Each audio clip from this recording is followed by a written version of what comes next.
Past Tuesday night, a good number of us from Emmanuel, and some of you are here tonight who were there, were in attendance at the service for community solidarity, support, and comfort at Temple Road of Shalom. Those of us who were there joined more than 2,000 of our neighbors from various religious traditions, Jewish, Christian, Muslim, Hindu, and other Eastern religions, and I suppose probably some that were none. And people of all hues and ethnicities. Rabbi Amy Schwartzman started the service by telling us, in the Jewish tradition, we welcome one another with the words Rukim Habayim, which means, blessed are those who come. She blessed us and thanked us for coming to show our support, and then she called us to reach out to bless and thank and say hello to a new friend sitting near us. Then the service continued with such breathtakingly beautiful songs and liturgy, remembrances of those who died in the hands of hate at the Tree of Life in Pittsburgh last Saturday and 3 days earlier at Kroger in Kentucky. Words of thanksgiving and encouragement for helpers and healers and protectors and prophets and community leaders. Prayers of consolation and gratitude, celebrations of unity, and calls to do justice, to give welcome. Rabbi Amy, who became choked up more than once, said she was a crier, which made me feel a little bit better about my own propensity to shed a tear. Hope it makes you feel better about that too. If you were there and weren't moved to tears by the sheer beauty and the hope and the holiness of that service, I think you might not be capable of crying at anything. Over dinner after the service, my wife Judith, who like me was already thinking about preaching on this evening's text in her congregation, said to me, "You know, we were not far from the kingdom of God tonight." I had to agree. We were oh so close to God's kingdom, God's beloved community. We were so near to the promise of peace. It was right there at our doorstep, less than a stone's throw away. We could see it and hear it and taste it and touch it. And I want to tell you, it made us hungry and thirsty for more. Something about being challenged and inspired to live up to and into our higher selves that thrills us and makes us want to do just that. I think that was a big part of Jesus' appeal when he walked this earth. Oh, there was plenty of resistance to him, no question, but that came from people who were afraid of change, who didn't want to loosen their grip on power and privilege, who saw his love for all, especially those on the margins, as a threat and not as a sign of hope for a new and better future. But even some of those folks were secretly drawn to him like flies to honey. I believe that's what drew the scribe in today's passage to want to converse with Jesus. Sure, he might have been trying to trip Jesus up with his questions about which was the most important commandment, but I prefer to think that the scribe really, indeed, wanted to hear his response, especially after he saw how Jesus had answered others who were trying to trap him, that way that Jesus always had of bringing it back to how we live and treat each other in the here and now. So when Jesus answered the scribe with the Hebrew Shema, "Hear, O Israel, the Lord your God is one, and you shall love the Lord with all your heart and with all your mind and with all your soul and with all your strength," then added, "You shall love your neighbor as yourself." I think that thrilled the scribe. Thrilled him in the way hearing a truth that resonates deep within us touches any of us. So he tells Jesus, "You're right, you are right." He repeats Jesus' words back to him. Love God with your heart and soul and mind and strength, and love your neighbor as yourself. And then he tacks on, this is more important than all burnt offerings and sacrifices. Any ritual observance pales in comparison to living out the love of God and neighbor in your life. And that's when Jesus, seeing that he answered him wisely, responds, "You are not far from the kingdom of God." And notice, he doesn't say, you've got it. You're in. He says, you're not far from it. I think that's Jesus' way of telling them, they got, you're so close. All you have to do is take one more step. All you have to do is move from knowing the right answer to acting on it. Moving from talking about loving God and loving your neighbor as you love yourself into actually doing it. It's always the challenge, isn't it? That step from the thrill of hearing a deep truth spoken to doing something about it in our own lives. Because putting God first really resonates with us, but we have busy and complicated lives, and it can be hard to make time for prayer and worship. And living our faith and giving in gratitude is a great slogan.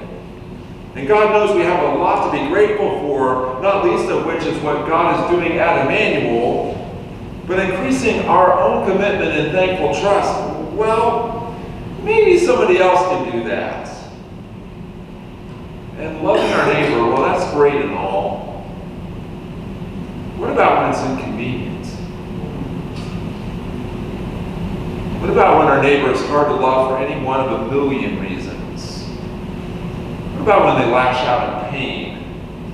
What about when they're fearful and angry? What about when they turn out to be broken and in need of mercy? We are tempted to forget our own brokenness and our own need for mercy. I'm so grateful that Brian Stevenson was with us earlier today. I was privileged to hear him talk about the importance of showing up for those who our society has marginalized. Those who fail to receive equal justice because of the way our system is skewed against people of color, or those who are mentally ill, the way our system is skewed against those who sit on death row and have had very few people show up for them over the course of their lives, the way our system is skewed against so many others. One of the enduring themes of Brian Stevenson's work is the importance of proximity, of showing up, of getting close, or to put it in terms of this evening's text, of moving from being not far from the kingdom to actually stepping into it and its work. I think of a scene in his book, Just Mercy, where Brian talks about the 13-year-old whose grandmother asked him to go see him in jail. Brian went and just wanted to get him to talk. The boy wouldn't talk. And he tried every which way he could to try to get this boy to talk. He wouldn't talk. Finally, he moved over and sat beside him. Sat there in silence and then moved in and put his shoulder on the boy's shoulder. And finally, the boy started to sob. He shared stories of being terribly abused on 2 previous nights because he'd been sentenced as an adult and placed with adults. He'd been raped. Brian has become proximate to pain and need. Learned deeply the truth of the lesson that you can't understand most of the important things in life from a distance. You have to get close. In his book, Just Mercy, he writes this: proximity has taught me some basic and humbling truths, including this vital lesson: each of us is more than the worst thing we've ever done. My work with the poor and the incarcerated has persuaded me that the opposite of poverty is not wealth. The opposite of poverty is justice. Finally, he says, I've come to believe that the true measure of our commitment to justice, the character of our society, our commitment to the rule of law and fairness and equality cannot be measured by how we treat the rich, the powerful, the privileged, and the respected among us.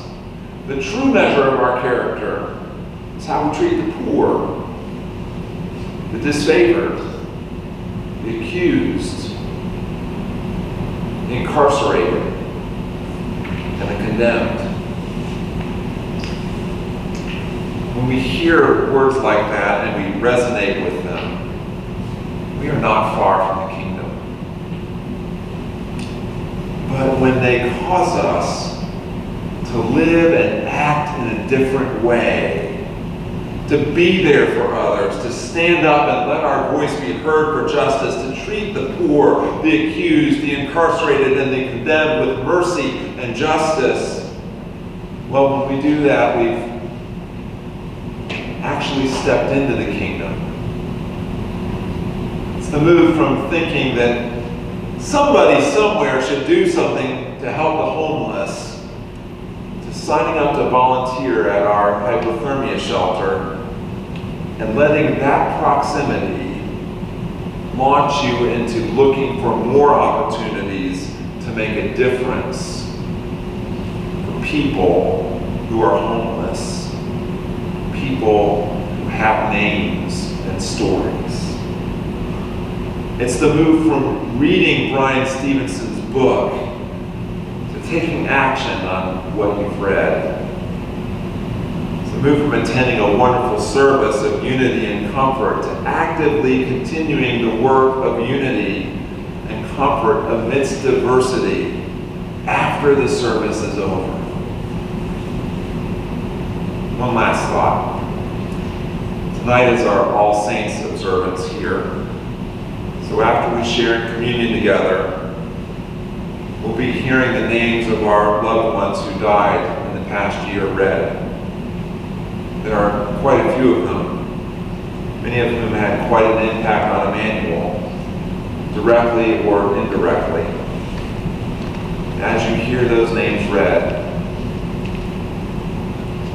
I want you to think about those saints and how those we remember today showed up for us in their lifetimes, and called and continue to call us, show up for others. I want you to do one more thing after that. In their memory and in their honor, I want you to show up for somebody else. Somebody who really and truly needs you to show up for them. Jesus.